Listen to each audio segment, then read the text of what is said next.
आज पढ़ा रहे हैं अध्याय 5 में। हेडिंग है जाति व्यवस्था में परिवर्तन के परिणाम।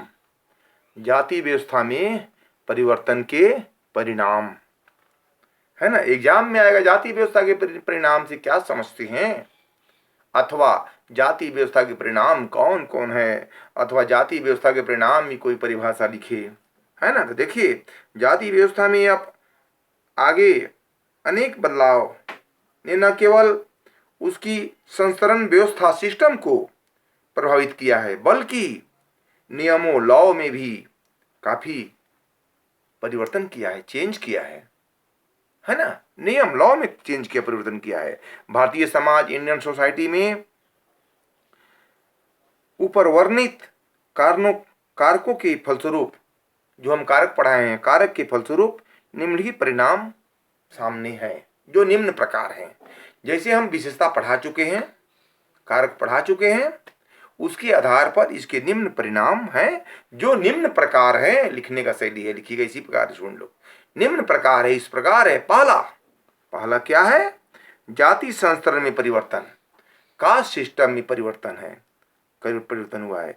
भारतीय समाज व्यवस्था में, मतलब इंडियन सोसाइटी सिस्टम में परंपरागत जाति संस्तरण में महत्वपूर्ण परिवर्तन आया है। जहां परंपरागत जाति संस्तरण 4 समूह ब्राह्मण, क्षत्रिय, वैश्य और शूद्र में बटा हुआ है और सभी को काम बांटा हुआ है। आज एक निम्न जाति समूह का व्यक्ति, ग्रुप का व्यक्ति उच्च ओहदे पर पहुंचकर अपनी सामाजिक स्थिति को ऊंचा कर सकता है ना। अपने पद का प्रयोग कर अपनी स्थिति को ऊंचा कर सकता है ना। आज समाज में उच्चता व निम्नता का आधार काफी जाति व्यवस्था न होकर धन, शिक्षा, राजनीतिक प्रभाव, व्यक्तिगत गुण आदि की महत्वपूर्ण भागीदारी होती है। आदि की क्या होती है? महत्वपूर्ण भागीदारी होती है। दूसरा है ब्राह्मणों की सामाजिक स्थिति में गिरावट। भारतीय समाज में जाति व्यवस्था के अंतर्गत ब्राह्मणों को सर्वोच्च स्थान प्राप्त था, परंतु वर्तमान काल में व्यक्तिगत गुणों व शिक्षा के प्रसार के कारण जातिगत स्थिति को महत्व न देकर अन्य आधुनिक कारकों जैसे शिक्षा, धन, व्यवसाय, व्यक्तिगत योग्यता आदि की महत्वपूर्ण प्रदान किया गया। अगला पॉइंट, खान पान संबंधी प्रतिबंध में परिवर्तन। खान पान में परिवर्तन का भी एक परिणाम माना जाता है, कारण है औद्योगिकरण, नगरीकरण और शिक्षा के प्रभाव, एजुकेशन के प्रभाव के कारण परंपरागत जाति व्यवस्था, कास्ट सिस्टम, नगरीय समाज में इन प्रतिबंधों का अस्तित्व लगभग समाप्त हो चुका है। क्या हुआ है? प्रतिबंध नगर में समाप्त हो चुका है, खत्म हो चुका है। आज सभी जातियों के लोग सही प्रकार का भोजन बिना किसी जाति धर्म के भेदभाव के एक साथ बैठकर करते हैं। कोई जात पात नहीं है, सभी जात लोग बैठ के एक साथ भोजन करते हैं। देखते हैं, अभी कोई जात पात की भावना नहीं है। आगे पॉइंट है चौथा, व्यवसाय के चयन की स्वतंत्रता। व्यवसाय के चयन की स्वतंत्रता। देखिए, व्यवसाय परंपरागत समाज में प्रत्येक जाति का एक पूर्व निर्धारित व्यवसाय होता था। क्या होता था? एक व्यवसाय होता था, बिजनेस होता था, जो कि अनुवंशिक होता था, जबकि चाहकर भी उसे जहां बदल सकता था। परंतु आधुनिक काल में व्यक्ति की व्यवसाय के चयन की पूर्ति स्वतंत्रता होती थी। आज किसी भी जाति का व्यक्ति अपनी योग्यता, शिक्षा व कार्यकुशलता के आधार पर किसी भी व्यवसाय कर सकता है। अपनी कार्यकुशलता पर कोई भी जाति या कोई भी व्यवसाय कर सकता है, इसमें रोक टोक नहीं है। कोई भी कुछ कर सकता है, ये फंडामेंटल राइट्स का मौलिक अधिकार है, कोई भी कुछ कर सकता है। अगला पॉइंट है पांचवा, संदर्भ समूह की स्थिति में परिवर्तन। Change in position of reference group. संदर्भ समूह के कारण उस स्थिति से है का आशय उस स्थिति से है, लिखना है, जिसको संदर्भित कर वह व्यक्ति उसकी आदर्शों व मूल्यों का अनुकरण करता है। उसका आदर्श और मूल्य का, वैल्यू का, उसके नियम का, आदर्श का, लव का क्या करता है? पालन करता है। फलस्वरूप समाज व्यवस्था में निम्न जातियों द्वारा अपने से उच्च या नीच जातियों की रहन सहन, पहनावा, आचार विचार आदि का अनुकरण कर स्वयं को उसी के अनुरूप बनाने का प्रयास करता था।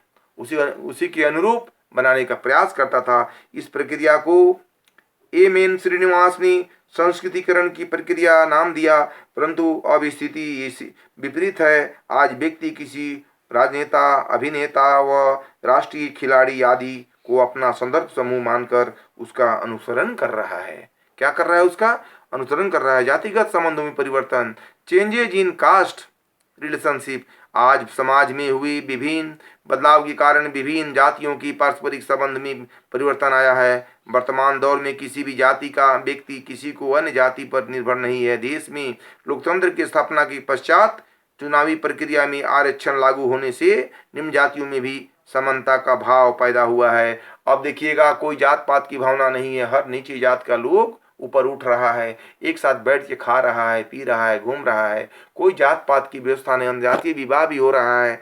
देख रहे हैं अभी जात पात की विवाह की परंपरा, अभी अंतर्जातीय विवाह संबंधी प्रतिबंध परिवर्तन हो गया है। और भी देखिए अंतर्जातीय विवाह स्टार्ट हो गया है। अंतर्जातीय विवाह यहाँ तक कि अंतरधार्मिक विवाह को भी मान्यता दी जा रही है।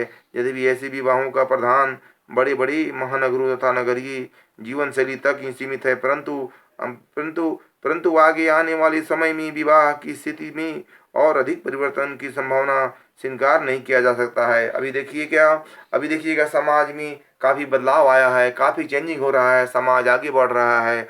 आप देखिएगा कोई दूसरे मुल्क के लोग आया है, यहाँ बस गया है, वो भी यहाँ की नागरिकता प्राप्त कर रहा है। हमारे मैरिज में देखिएगा हर एक, पहले हमारे मैरिज में अपने जात में ही शादी करने मैरिज करने की प्रचलन था, यानी विवाह संबंधी प्रतिबंध में परिवर्तन था। वो परिवर्तन को क्या किया सरकार ने? हटा दिया। प्रतिबंध था, हम अपने जात में ही मैरिज करेंगे, दूसरी जात में नहीं कर सकते हैं हम। बात समझ रहे हैं? लेकिन ये प्रतिबंध हट गया है। क्या हुआ है? ये प्रतिबंध हट गया है। अब कोई भी जात का किसी भी कास्ट से मैरिज कर सकता है। समझ गए?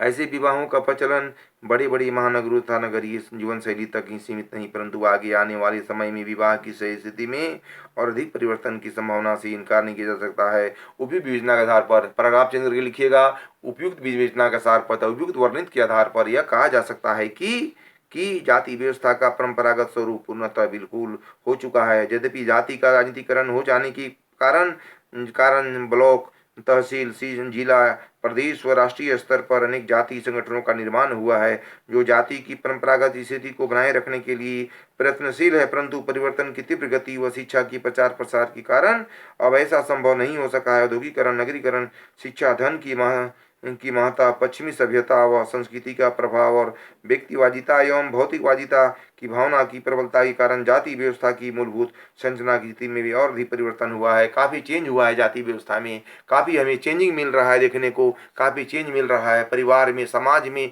हर जात में, छोटे जात के लोग देखिएगा अच्छे अच्छे पोस्ट में जा रहे हैं, ऊंचे ऊंचे ओहदे में जा रहे हैं। जात में परिवर्तन हो रहा है। क्या हो रहा है? जात में परिवर्तन हो रहा है। जैसे ब्राह्मण, क्षत्रिय, वैश्य, शूद्र, कोई भी जात में कोई मैरिज कर सकता है। ये पहले परंपरा था। क्या था?